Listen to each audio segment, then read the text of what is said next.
Wonderful. It's pretty hot here in Guatemala today, and we are with three masters of the engineering and sound producing, recording albums. We have the honor to have Randy Burns, the legendary engineering and producer for metal bands from the 80s until today, with us. Also, Carlos Centeno from Black Cabin Productions and Che Enriquez from Arte Positivo. How's it going, guys? Cool, man. I'm good. I'm good. Cool. Yeah, Happy to be here. it's great to have you all here and talk about music, right? You guys are masters of engineering and sound producing and live sound engineering also, is that correct? I didn't do very much live sound. Excuse me. Some of the bands that I produced would play some clubs in Hollywood, and I would run sound. I used to live in the house behind the Whiskey A Go Go, and some of the bands I worked with would play there, and I would go down and run sound for them for their set when they did it. But mostly I just worked in the studio. Well, I know people who are actually looking at us and listening to us right now know what the Whiskey A Go Go is, right? But just a friendly reminder to all the people who are watching this. Whiskey A Go Go is on the Sunset Strip, is that correct? It's correct. It's Sunset and Clark in West Hollywood. Where actually the Doors played the first gig. I think. Everybody's played there.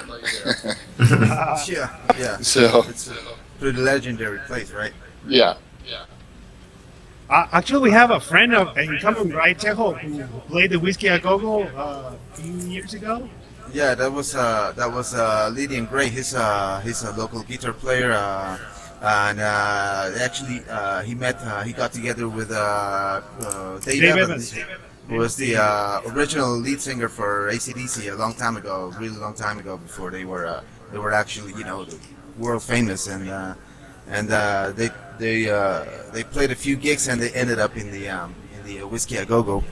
And it was kind of a pretty legend, pretty important thing for musicians here in Guatemala, because I think they're the first Guatemalans who actually ever played there. Oh So yeah, that's actually, kind of a big thing, yeah. there was another Guatemalan who went there to play with Lydian Okay. and Dave. That was Tas, right? Oh, right. He's a It's- pretty legendary drummer here for a rock and roll band who actually did, I think, record in the 80s with Oscar Conde, who is like the first, I don't know if it's the first or not, rock and roll sound engineer here in the 80s in the Deca. I have the honor of knowing him because he's a teacher, and he also teaches musical production. He plays with Alush Nawal. Have you heard of them, Randy? Alush Nawal? No, I'm sorry, I'm not. No problem, man. Because that's why we're here, to show you our legendary rock and roll band. So, guys, do you have any insights you want to talk about? Because this is actually a conversation where we're going to talk about, your magical stuff, what you do nowadays in the computer, like the digital way to record an album, right, Randy? It's not the same as it was in the 80s. It is not the same, and almost all the work that I did was analog with 2-inch tape, and I had some specific studios that I worked in. Music Grinder on Melrose was the place where I tracked just about everything and mixed just about everything. And the way I would, the way I would do it is I would have a session at Music Grinder to do the drums, basically, to get the drums and maybe the bass, but we'd have the whole band play. And I would rent drums from a particular drum tech and just get this fantastic drum sound, and then go into a smaller studio that cost a lot less to do all the overdubs for the guitars and vocals, and then we would build the tracks up that way. And then when we were all done, I would go back to the big studio, Music Grinder, and mix. And they had an old Neve, 60s generation Neve, and a Studer machine, and very similar to the equipment in the movie Sound City, if you guys are familiar with that David Grohl's film. Yeah. So I haven't seen it yet, but it's pretty satanic. No. Not Anyway, too bad so about that the was sort of drummer, my right? recipe was go in the big studio to get the drums, and then go to a small studio and overdub all the guitars and vocals, and then go back to the big studio to do the mix and get the sound of that Neve console. That was a big part of it. I have a question right there. I'm sorry, guys. I want to go ahead and ask Randy a question. So when you record and produce a band, it's like I kind of like know that the whole band goes into the ranch, for example, and they stay there for like a week or a month or a year. Do you also live there with the band and Well- enjoy the parties and stuff like that? Or? Well, again, most of the records I did were in Hollywood, and I lived in the neighborhood. So the bands would have to come to Hollywood and live in Hollywood, stay in hotels or whatever for the period of time, for the month or so that we were recording. And but there were a few records, like the Possessed record, where I went to them and recorded and stayed there with the band for some period of time. Jeff came here to Guatemala, played, I think it was like, how long ago, Carlos? Like Yeah, 6 years? like 7 years. Yeah. It was awesome, man. Like watching him like come down, the band, like everybody helping him and you know, and getting into the venue, and there was a lot of crowd there. It was insane. Possessed has always been like a very good influence in death metal for us here in Guatemala. Yeah, I think it's around the world, man. Yeah. Well, Yeah. at the time when I recorded Possess, most people in the music industry didn't take that kind of music seriously at all. In fact, most of them were pretty treated it with disdain and basically said, "These guys are just making noise. Why are you bothering doing this stuff?" And that was 85, right? 1985. right in there somewhere, Yeah. the general area. And you know, it was a few years later when, you know, Metallica really broke, and then Megadeth, that the whole thing broke open. But early on, yeah, people didn't know what it was, and you know, they were really unknown. It was a very small gig. It was not clear at the time that they were going to become a real influence to the bands, you know, 40 years Yeah. later. Exactly. How about Suicidal Tendencies era? Did you record them earlier? I think it was 83. Yeah, it would have been earlier, definitely, Suicidal Tendencies, and I was the engineer on that record, yeah. I did that for Lisa Fancher. And When you say engineering, what do you mean? Like just guitar text and drumming text, or when you say engineering, what is the? well, I was the definition? first engineer. It's a little different credit than producer. So the producer's in charge of the overall product, and it's a different role than the first engineer. So on that one, I turned all the knobs and placed the mics and got the sounds and all that, which I did on a lot of the other stuff too. But at some point, I moved more into the producer role and worked with another engineer. Casey McMacken was the guy that I worked with a lot. So anyway, yeah. Suicidal Tendencies was sort of the bridge between punk and thrash.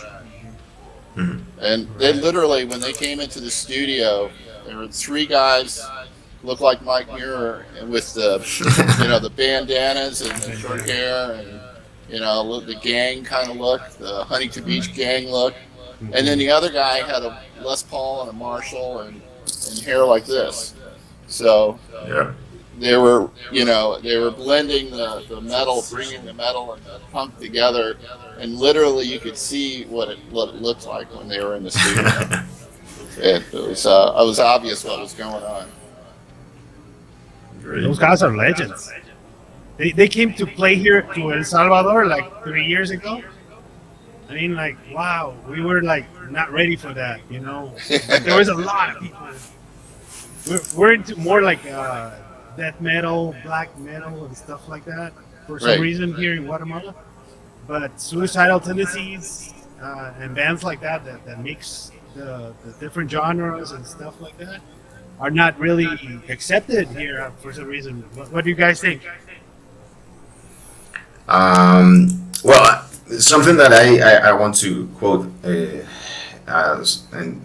Randy said it right now, that is here in Guatemala we are in an age that the people still think that metal is not a music genre or something like they can approve or something like that. Like Randy said in the first Pausa's album, they don't think that they are doing music. They think they're doing noise or something kind of shit like that.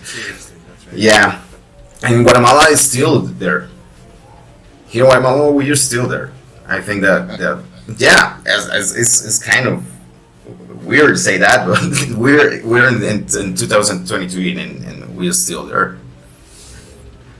Well, there's probably people, in the U.S. that would also still be there, but the music industry has changed its view and consider metal to be very legitimate now. So Yeah. I don't think metal gets or hard rock gets the attention that it used to. Like I don't know if you guys watch the Grammys. Yeah. It's all pop, R&B, and rap. Yeah. This year they were going to have the Foo Fighters play, but because of Taylor, they didn't. But there was really no rock music on the Grammys this year. So, and that's not the way it used to be. I mean, they used to have bands like Metallica play on the Grammys. So Yeah. Correct. anyway, I don't know. Yeah, do you think that the 80s was pretty much the peak of hard rock and heavy metal, at least in our times? I don't know. I would be the person to say that. I didn't have much to do with music during the 90s and the 2000s and the 2010s. No, but the 80s. I know, no, the 80s. Right. It was. Yeah, I think so. I think after that, things moved. It was the hair bands and thrash metal in the 80s, and then in the 90s you had the grunge, and hip hop started up in a big way in the 90s. And I think hip hop is the main thing that's pushed, taking up space where metal used to be. I don't know. Yeah. Hey, Randy, do you give credit to Death for the inventing the death metal? Well, that's the debate. Was it Possessed or was it Death? Yeah. Bloody Gore. People argue both ways that each of those albums was the first death metal album. I would come down on the side of Possessed as being the first death metal album because Possessed was earlier. Right. So It's kind of like marked in the timeline, right? We right have on to the sort timeline, of respect that. Possessed was first. Exactly. So now, anyway, it's an academic argument, debate. It's not really relevant to anything. They're both important bands. So. Yeah. Yeah. But How was it mixing? I did have the Okay. pleasure of doing both of those records. So Yeah, that's what either I way, see I here. got to do the You're first death amazing. metal record. How was it working with that? Oh, it was great. When we did the record, it was just Chuck and the drummer. I don't remember the drummer's name right at the moment. But they were real hard workers. They were very young. They were teenagers when we did the thing. And I remember being a little nervous at times because they were smoking pot and drinking beer in the studio, and they were like 16. So it was against the law. For starters, No, they were super hard workers. Chuck knew exactly what he wanted to do. He was very industrious, and he worked really, really hard. And the album went really, really. It was a smooth session, and everybody had a great time. And it was a great session, and mostly because Chuck was so organized and professional and just really, really good at what he was doing. You know, he was an awesome talent. wow. Well, that's amazing to hear that. Wow, yeah, Yeah, Yeah, I mean, that is a lot of I don't know. Yeah. yeah. Death is pretty much the mecca for a lot of the Yeah. the core of a lot of the metal movement today. I think. Yeah. they're And the so other good. thing, and the other thing that amazes me is that in those times when everything was recorded, not digitally but analog technology, is that the skill and the musicianship required Yeah. was pretty much above what we have today. Today we sort have of help us. accommodated ourselves to the technology, so everything's Right. a lot easier to get right. So that's a really Yeah, we get lazy. yeah, that's right. No, we had to make them play it right. That was a big part of the job, you know. So, again, we'd go into track. I'd bring in the whole band, and we'd have the singer sing, and we'd have the whole band play. But all we were really looking for was the drum performance. That was the only thing we absolutely had to have. And then usually we would keep most of the bass, but maybe fix the bass. Sometimes overdub all the bass. And then we go in and make them play the guitar parts to the drum track. So if there were Interesting. anomalies or changes in the drum track and the tempo and stuff, they had to match that with their guitars. And we would spend a whole lot of time overdubbing with the guitar player in the control room, working really hard on a section at a time, double tracking, very tight double track on those rhythm guitar parts, and that was a big part of the sound. You know, getting it right. You had to have that, and I think it's probably better. You know, I mean, certainly, Peace Sells wouldn't be the album it is if we'd have played that thing to a click track, because on those tracks, especially Gar came from the jazz fusion world, and he did a lot of really interesting, unique things. And he would speed up and slow down. He would do one section with one feel, and then change the tempo slightly and go into a different feel. And then the whole band would do that together. And it was, it would be very, very difficult to do that with a click track and line it all up on the grid now.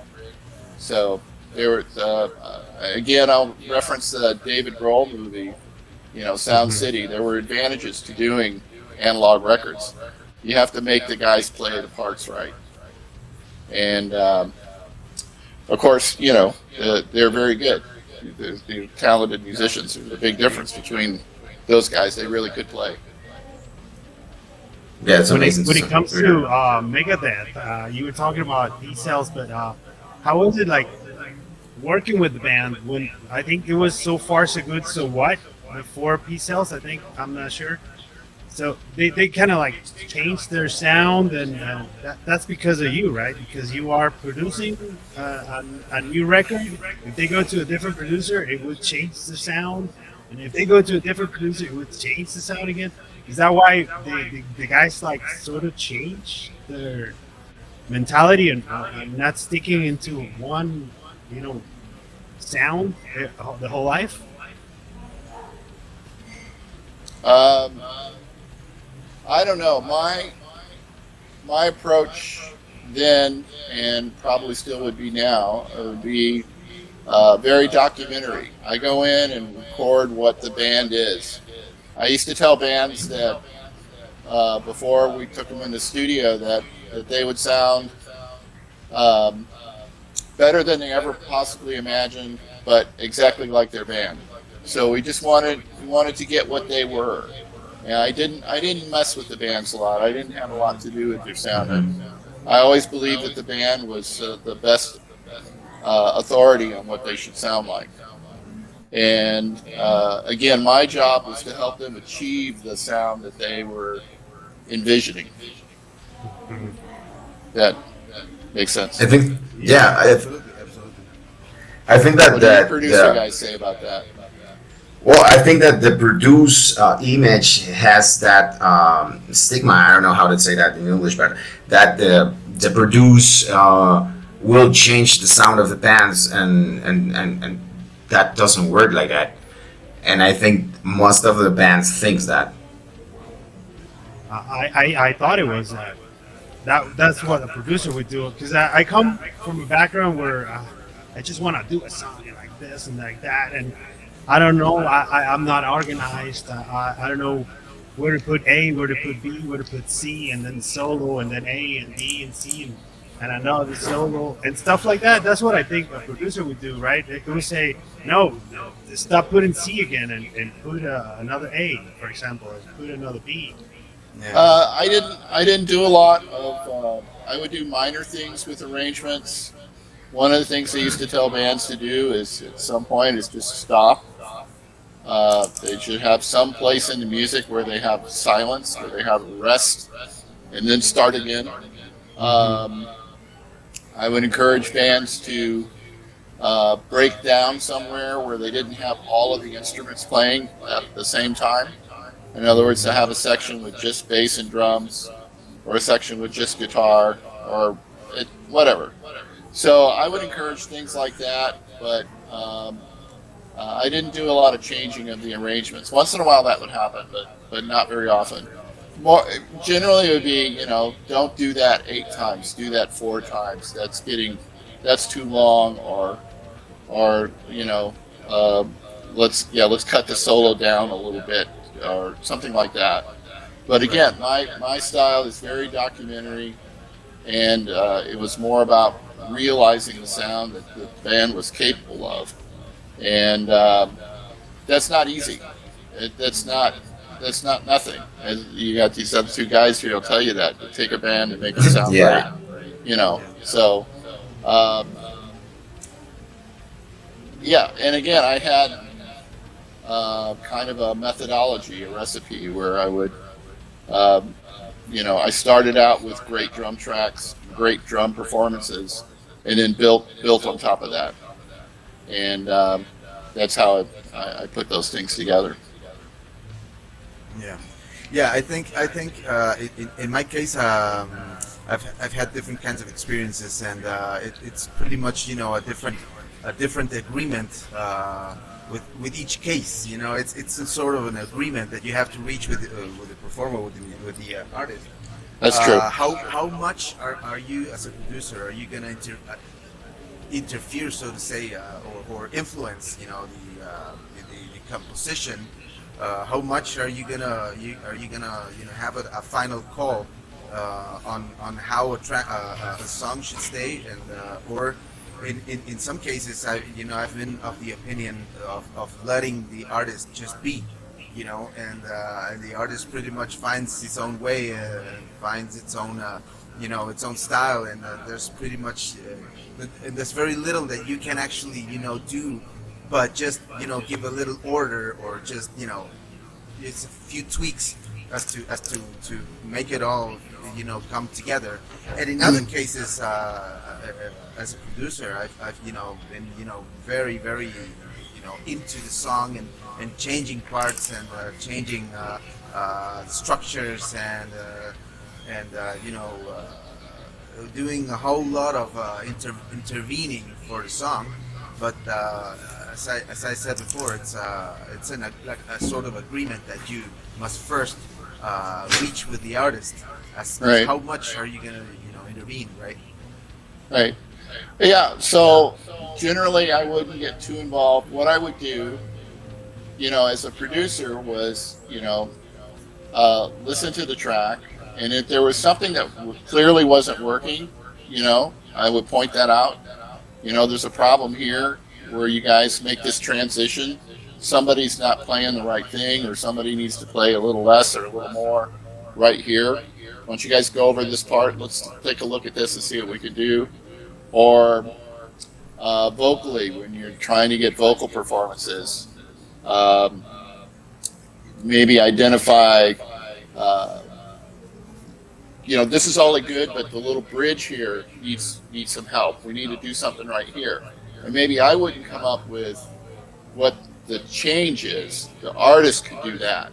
Right. But I could just point out, you need to do something a little different here. What can we do here to make this work better? Here's what I see the problem as. And then, knowing when it's good, knowing when it is a take.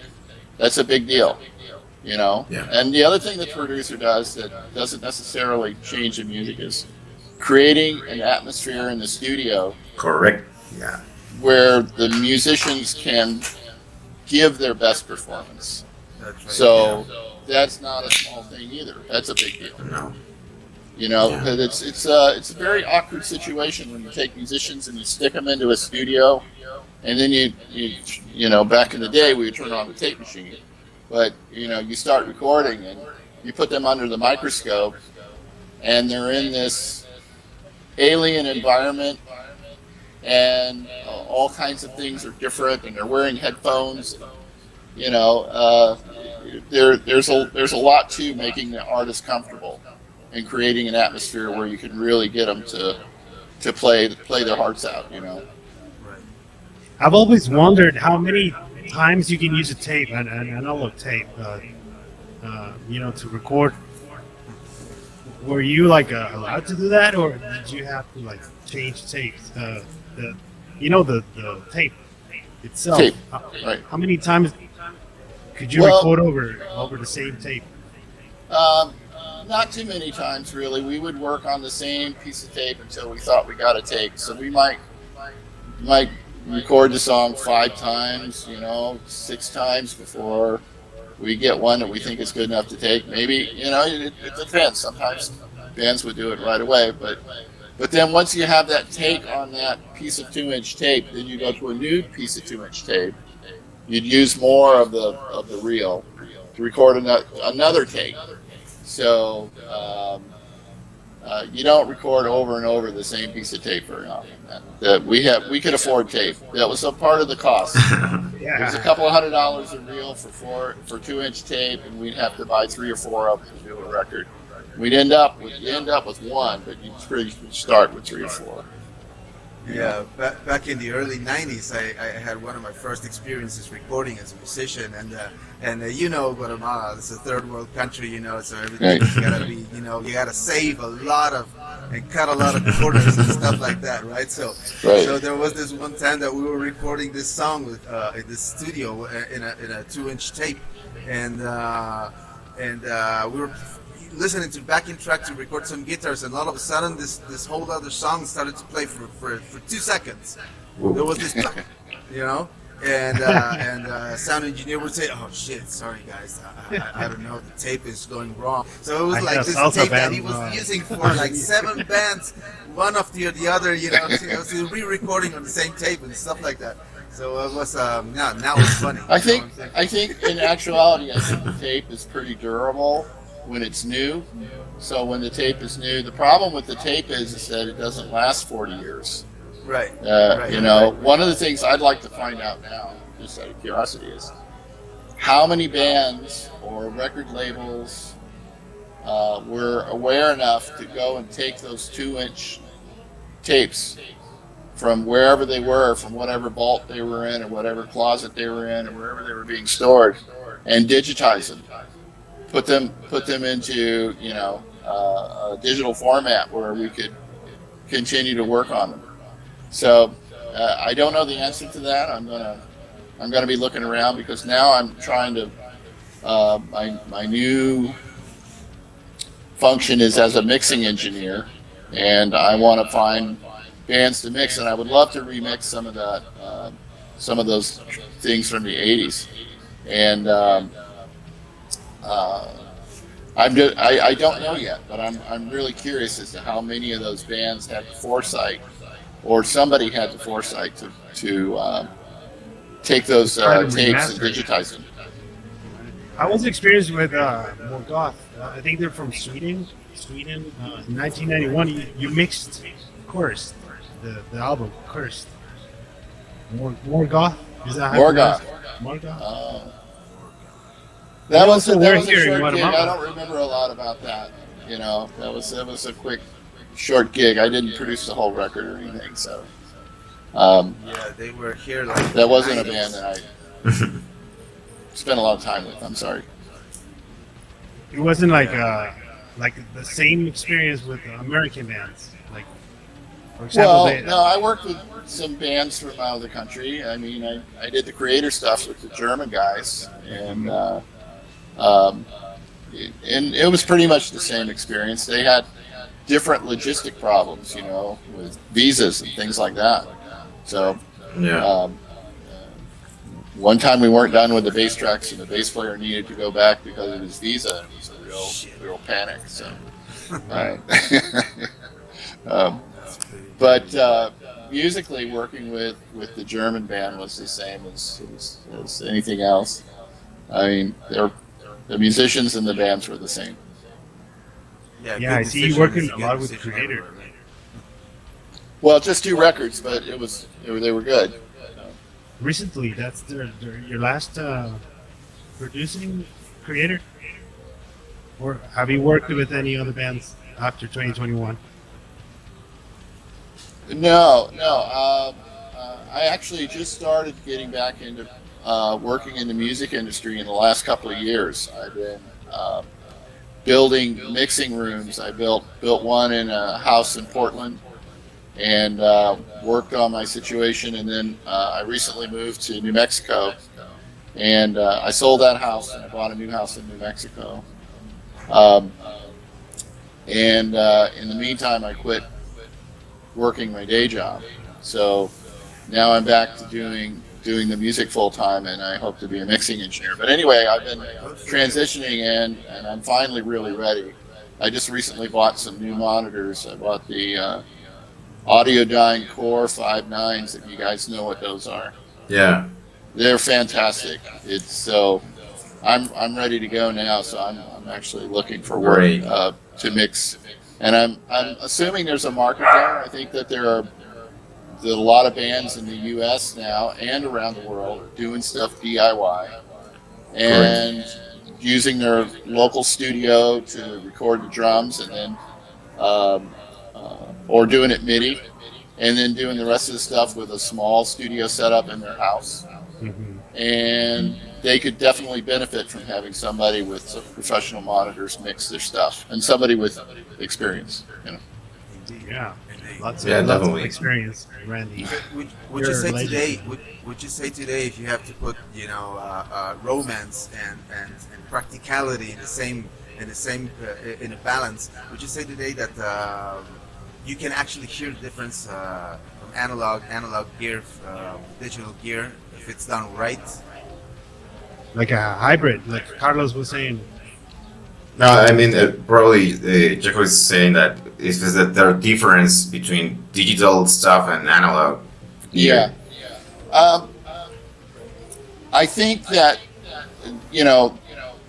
a lot of there is a sound, nuanced sounds that's produced by using like the Neve console, and we used to play that Neve console. I mean, we would push that two bus. We'd get all our tracks, and we would push it hard, and we would use the EQs on the Neve console.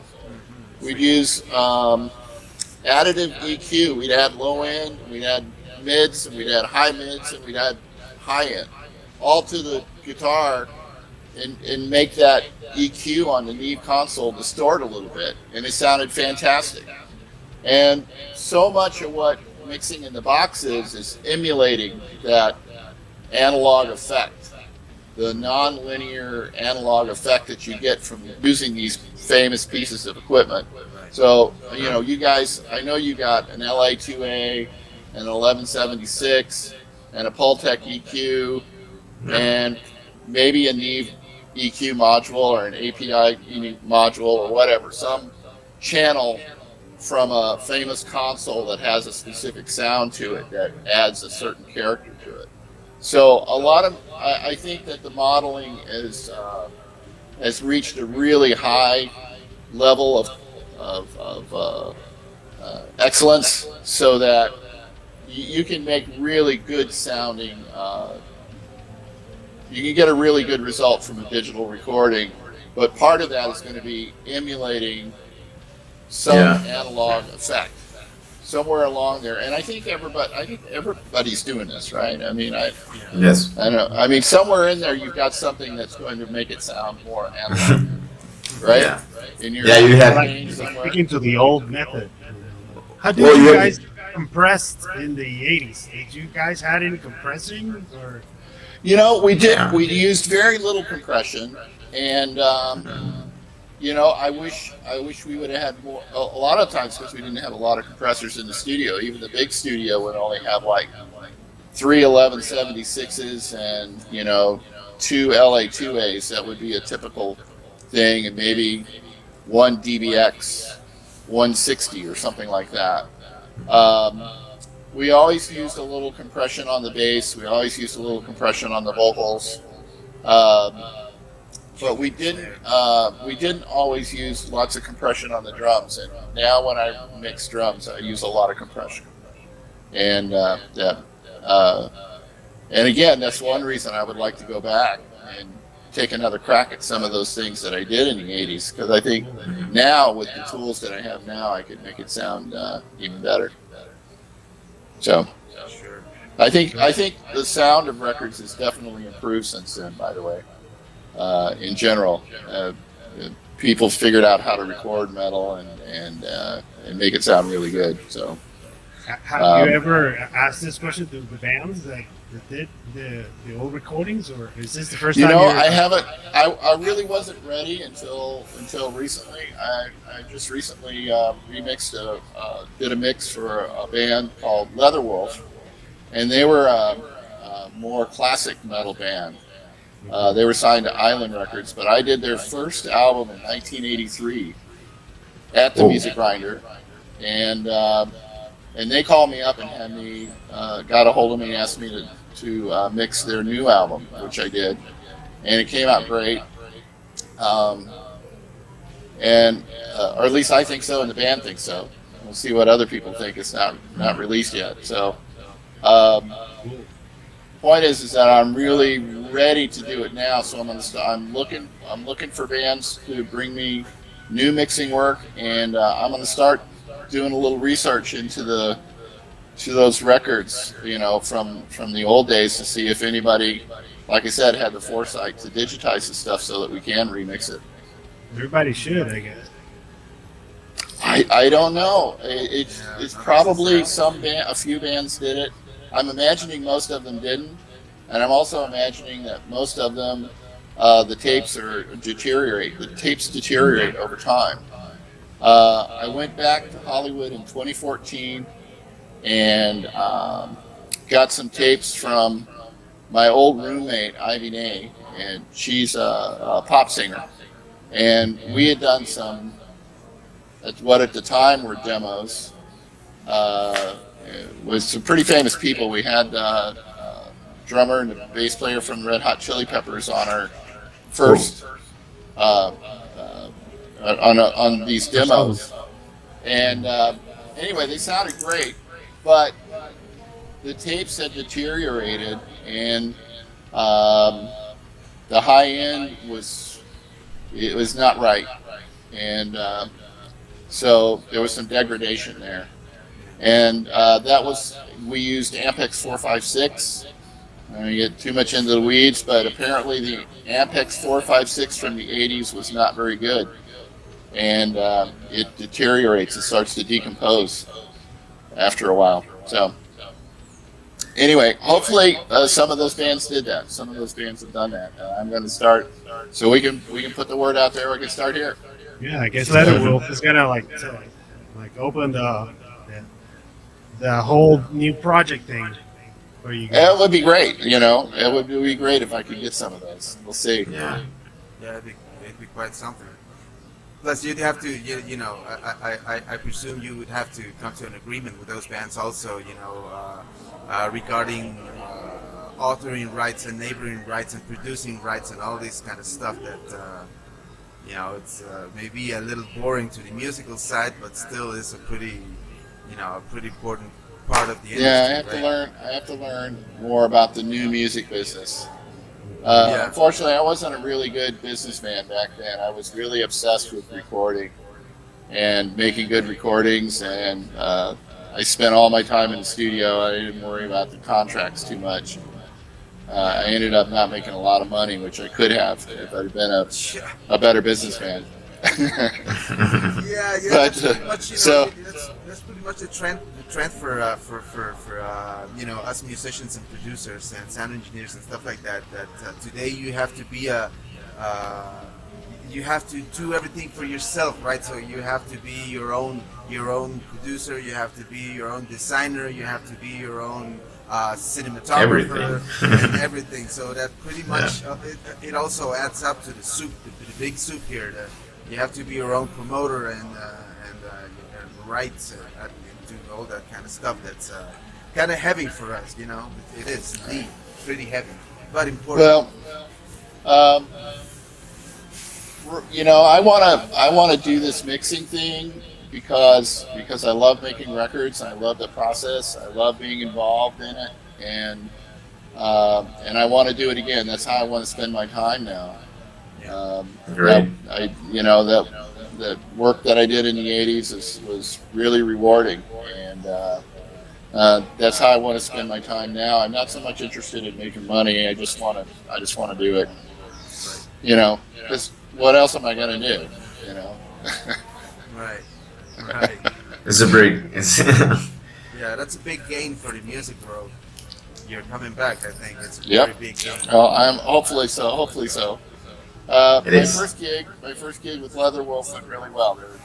They're thrilled with what they got, and I think it came out really, really good too. So I'm ready to go now that I've got my new monitors and some mixing under my belt.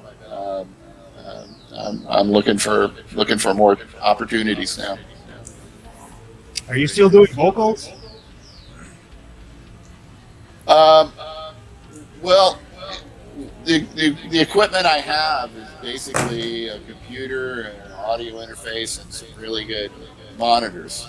So what I'm set up for is doing mixing. My studio is actually my living room right now. It's heavily treated, but it's nice for watching Netflix. The sound is really good. But other than that, it's good for mixing and not necessarily for tracking a band. I don't have the space. So if I do end up, if somebody wants me to come produce a record, which I think is definitely a possibility in the near future, I'll have to travel. I have to go to them, or they'll have to meet me somewhere. But there's a lot of studios around the country here in the U.S. We have good studios in Nashville, New York, Seattle, all over, even in Phoenix, and which is pretty close to where I am in New Mexico. Great. Yeah. Well, the job that these guys are doing is definitely amazing here in Guatemala, Randy, and they're all doing it from home. Yeah, basically. I think the home studio thing changed a lot of things in producing era. I mean, now it is definitely how Jeff says that we have to do a lot of things now. You are you're the own designer, your own producer, your own recording engineer, and all the stuff. But I think that the things are a little bit more accessible. I don't know if I said that correct. So you as Randy says, you don't have to buy that right now. 1176 analog compressor. You have an emulation in your computer, so it's a little bit easy to do that kind of things and comfortable being in your home doing that things. I mean, Yeah, the huge advantage of me being able to mix in my home is that I can start a mix, and then if I get tired, I can just quit and come back to it when a few hours later or the next day, you know. And again, my priority is not making money, so I don't care if it takes me 3 days to mix a song. Right. I can work on it when I'm fresh and when I feel good, and when I get tired of it, I just stop working on it, go do something else for a while. And right. we couldn't do that when you're renting a studio. You have to go in and get it done. You got to get it done quickly. It's a bit, So it's a huge thing for me. And yeah, I do have a lot of plugins. I don't use that many, but I have most of the Wave stuff. I have subscription to the Slate digital, to their catalog of stuff, and then I have a whole pile of other stuff. I got thousands of dollars worth of plugins that I've accumulated over the last 4 or 5 years while I've been getting ready to do this, and yeah, we can emulate the console sound. I don't need a console. I can make it sound like you think for a console. Right. I did, though, just the stuff I did for Leatherwolf when they mixed it. They sent it to Tom Baker to have him master it, and he's an analog mastering studio, and his stuff sounded great when it came back. I don't know what he ran it through, some $10,000 mastering limiter or something. So Yeah. it came out the analog effect was very nice. The effect of those limiters, it was really good. Yeah. I'm wondering how good the emulation is. That's what I'm looking for now. It's one a mastering limiter that'll sound like the one that Tom Baker used. So There's I'm sure I'll find one. it. Yeah, there's one that is the name of Flatline from I don't remember the company, but Flatline is the name of the limiter. Some people stated that it's a pretty good limiter, master limiter. Okay. It's pretty good. I've heard of this. I don't know if you guys ever heard of this. I just recently heard of this app service that you can that you can subscribe to. You pay a subscription, you get hours, and the thing about this thing is that either you're working on your phone or on your computer. This app connects you with this studio in LA. I think they're based in LA, and I got this whole bunch of very legendary analog stuff. Neeps and SSLs and compressors, delays and everything. All the most legendary stuff, and they got it all rigged with knobs that you can move from your app. So you buy hours from them. So you how do you say you for example, you want to use, I don't know, a compressor, one of them outstanding compressors, and so you get it. So you use it from your telephone, and you run your tracks through it. And, Right. And they got this crazy service. I had no idea that Wow. evolved into that. Like a virtual studio. Like session. Kind of. A virtual console with outboard gear for you. That's what we used to call it, outboard gear. So Yeah. Yeah, you can move because it's all rigged, digitally rigged. The knobs are Like a renting service. they got they got servos on the That's knob. right, exactly that. Exactly Yes. that. Right. It's pretty Wow. crazy. Well, that's we'll see. I don't know. Giving ideas to Randy Burns. That's amazing. Okay, so Okay. wonderful. Guys, we got about to close this. We've been talking to the the people who are really interested in dialing in the sound the correct way for metal, for rock and roll. We have with us Chejo Enriquez, who has been producer for a long time here in the 90s. We know Chejo Enriquez from Plan Beta, from Sara Kurucic, and many other projects that are really doing a lot of noise in the music scene here in Guatemala. We have Carlos Centeno from Black Cabin Productions, who has an insane new band, Thank you, Age of Insanity, man. which Thank I you. really recommend to all the metalheads listening to this show today because it's really insane. I am talking no bullshit here. It's really good. And we have Thank you, man. Randy Burns, the legendary sound engineering from Megadeth, Yeah. Obsessed, Creator, and many, many other bands from Europe and the US. So, guys, I would like for you to explain a little bit in brief words. Why? Why would we need a producer? Why we need an excellent, sound mixing? And why? Why is it that a metal band need to get We're better? doing metal. So you want me to go first? Yes, please. Yeah, please. Yeah. I think some metal bands don't necessarily need a producer, but you need an engineer. You need a guy who's going to put the microphones in the right place and translate your sound and capture your sound. It's recording engineering is definitely an art, and it's very, very difficult to do. So you definitely need an engineer. Now, do you need a producer? I would say in general the answer is yes. Usually the producer is going to bring more and bring value to it. And now you've got a two-man team. You got a producer and an engineer. Sometimes maybe both of them are engineers and producers. That's pretty common too.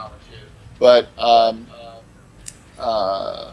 producer do a little more higher level thing. They're more looking at knowing when the sound is right, knowing when it's a take, and again, involved in some of the bigger picture of creating a good atmosphere in the studio and figuring out what needs to be done to get the great performance from an artist. So sometimes you just need an engineer who acts like a producer, and sometimes you need both. But you definitely need one or the other. I mean, you definitely need the engineer. You need, and who you pick is really important. The person that's going to, capture your sound and get your sound. If they fail to do it, then you've got nothing. You've got a bad sounding recording, and nobody's going to pay any attention to it.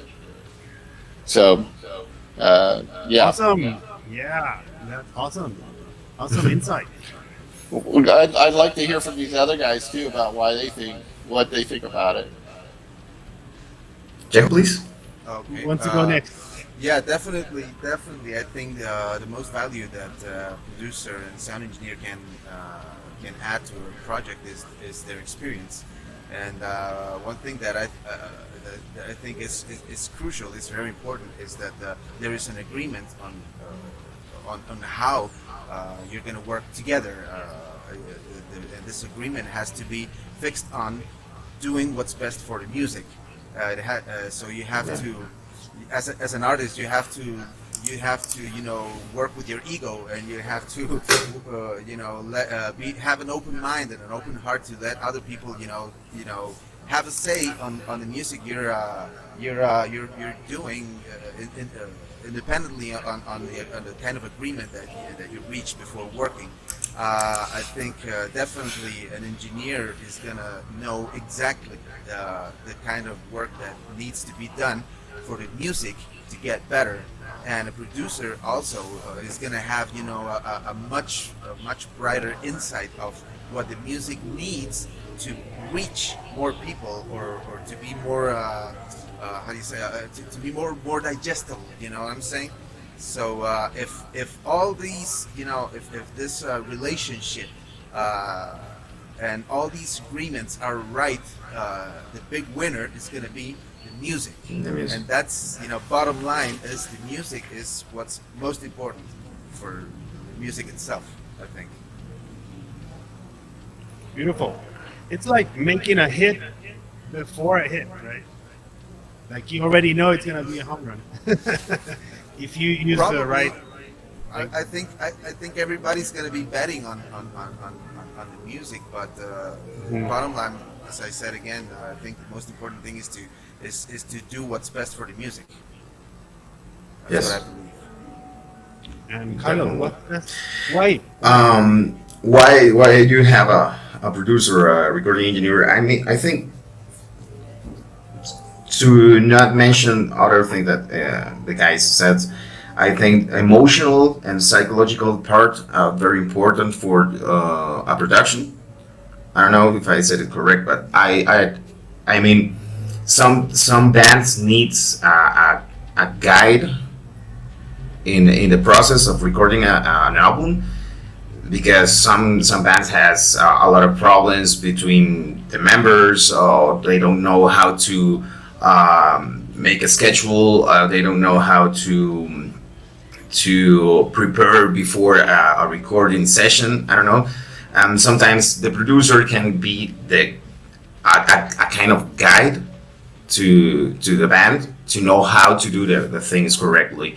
And obviously, a recording engineer have to be in the production, in the album productions, because they know how to capture the sound. How to say, Randy says, it's necessarily for the bands to have that kind of guidance.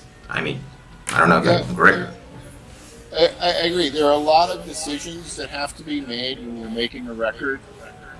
And if you've made a number of records, after you do it a number of times, then you learn what works, what doesn't, what's going to get you the best end result. And when bands come in and they haven't had a lot of experience recording, they haven't made a lot of records, you, as a producer and an engineer, you can bring that experience of doing it before and benefiting these people who are new at it. And yeah, you do need to have an agreement with them. You need to have look, I've done this before. Let me be your guide. Let me point you in the right direction. You know, let me help you get where you want to go. And yeah, bands need a lot of help and a lot of guidance and just general things too, like, you know, getting your instruments in shape and getting your guitars intonated and getting your drums all set up correctly and doing all of that stuff before you ever get anywhere near the studio. So again, the experience of making records, you learn lessons and you learn things to do and not to do, and the band gets to benefit from your experience. That's a lot of what you're going after with a producer, somebody who's been down this road before and can guide you somewhat. That's amazing, guys. Right. Where you led all of these bands, you know, because you are also like the light at the end of the tunnel. I would say, I mean, psychological help is really useful sometimes, but it's better if you pick the band, right, that you will work with, or is it better just to accept any band, and even if it's complete chaos in the studio or you know, in the process? Well, you always want to get the best band, you know. Yeah. I was extremely fortunate, and part of my success was that I was in the right place at the right time. I was in LA and I was doing metal when my friend Steve Sinclair, you know, signed Megadeth, and that's, you know, I got that opportunity, and it was being in the right place at the right time, and I worked for it. You know, I had done a lot of records before that and was ready for it, but what was my point about that? The trick to making a great record is getting a great band to take in the studio. The engineers can't make it. It's all the band. It's the band that makes it great. You just allow it to happen. You know, you're there to facilitate. the greatness comes from the band, not from the producer. That's right. That's right. Wonderful, guys. So I'm gonna have to say that this will be a wrap up because definitely we've covered a lot of information, and we are really amazed on all of your work you all doing, because you're all doing great work. Congratulations. Hearing what Metal, we wish you the best success in this new era, digital era that you're working with. And well, just want to wrap it up like this, like Okay. they metal, be great to each other. So awesome. So we can continue talking if you like. I'm just gonna say Be cool to each this is other. a wrap up. Be cool to each Be Philip Jackson.